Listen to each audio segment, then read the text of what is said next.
नमस्कार बंधुरा welcome to शर्मी रान्नाघर। आज के आमी बानाते चलेछि नर्थ बेंगल स्पेशल महाशोल माछेर आलू फुलकपिर झोल। देखुन महाशोल माछटा केटे नेওয়া হচ্ছে।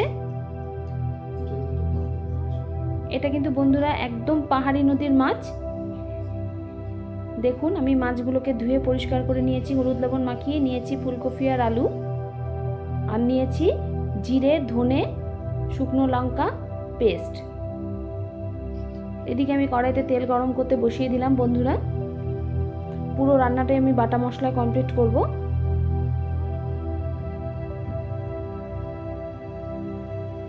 সামান্য লবণ দিয়ে দিলাম এর মধ্যে।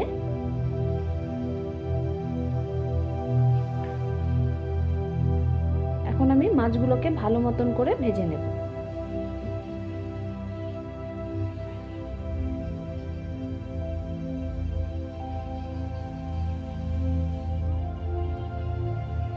দেখুন আমি খুব সুন্দর করে 3 পিস মাছ নিয়েছি, খুব সুন্দর করে এটাকে আমি ভেজে নেব।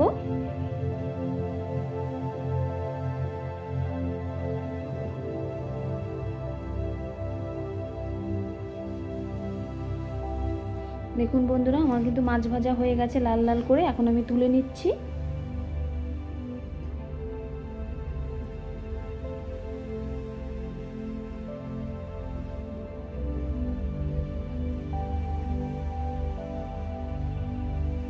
দেখুন আমার মাছ ভাজা একদম কমপ্লিট। এখন আমি সাদা জিরে সম্বারায় দিয়ে দিলাম তেলে।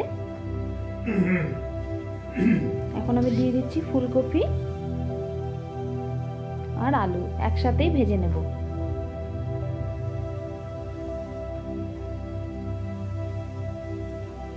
একটু নেড়ে নিচ্ছি বন্ধুরা, আপনারাও এইভাবে নেড়ে নেবেন। এখন আমি এর মধ্যে লবণ আর হলুদ দিয়ে দিচ্ছি।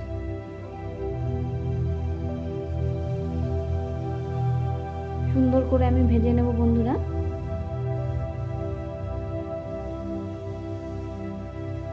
দেখুন আমার কিন্তু ভাজা কমপ্লিট হয়ে গেছে।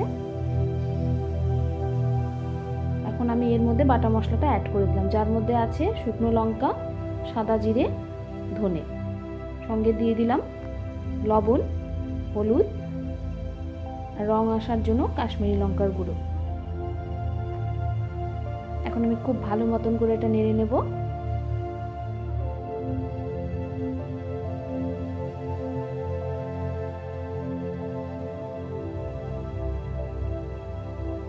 দেখুন আমি কষিয়ে নিচ্ছি কি সুন্দর করে, আপনারাও এইভাবে কষিয়ে নেবেন বন্ধুরা। এখন আমি প্রয়োজন মতন জল অ্যাড করে দিলাম, যেহেতু আমার কষানো কমপ্লিট।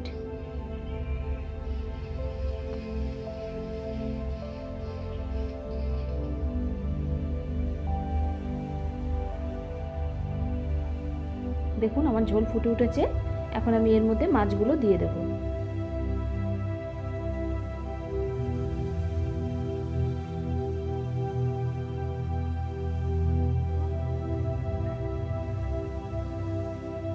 দেখুন মাছগুলোকে আমি ঝোলের মধ্যে চুবিয়ে দিলাম, যাতে মাছটা ভালো মতন করে সেদ্ধ হয়ে যায় আর ফুলকপিগুলো যেন সেদ্ধ হয়ে যায়। দেখুন আমার রেসিপি একদম কমপ্লিট হয়ে গেছে বন্ধুরা। আমি তুলেও নিচ্ছি। যদি ভালো লেগে থাকে তাহলে লাইক কমেন্ট শেয়ার অবশ্যই করে দেবেন। নতুন বন্ধুরা সাবস্ক্রাইব করে আমার পাশে থাকবেন। ধন্যবাদ।